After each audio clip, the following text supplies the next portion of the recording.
آیات ہی آیات۔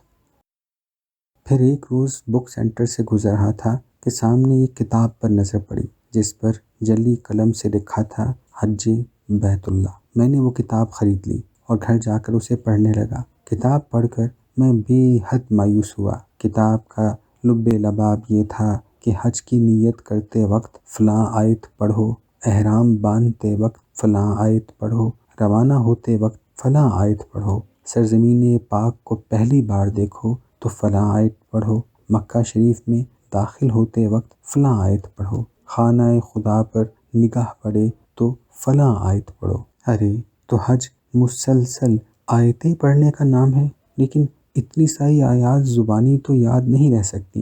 میں نے سوچا زائرین اپنے ساتھ چھپی ہوئی آیات کی کتابیں اٹھائے پھرتے ہوں گے۔ پھر جو دیکھتا ہوں تو لاکھوں زائرین کتابیں آنکھوں کے سامنے رکھے فریضہ حج ادا کر رہے ہیں۔ انہیں آیتیں پڑھنے سے اتنی فرصت نہیں ہوتی کہ آنکھ اٹھا کر دیکھیں کہ وہ کس کے حضور میں کھڑے ہیں، کس کے در پر استادہ ہیں، اور کتابوں کی اوٹ میں بیت اللہ تن تنہا کھڑا ہے، اداس اکیلا۔ ارے کیا میاں صاحب اس حج کے لیے زاروں قطار رو رہے تھے؟ بات اور بھی الجھ گئی۔ میں نے سوچا چلو قدرت سے ملو، چاہے مرتبان میں کتنے ہی پتھر ڈالنے پڑیں، کتنی ہی محنت کرنی پڑے، کر گزرو، شاید کچھ پلے پڑ جائے۔ پتہ نہیں کون سی تسک میں تحریر ہے کہ فتح پور سیکری میں ایک بہت بڑا پتھر ہے جو بظاہر سوکھا نظر آتا ہے، لیکن اس پر کنکر مارو تو پانی کے قطرے اڑتے ہیں۔ میں نے بہت سے کنکر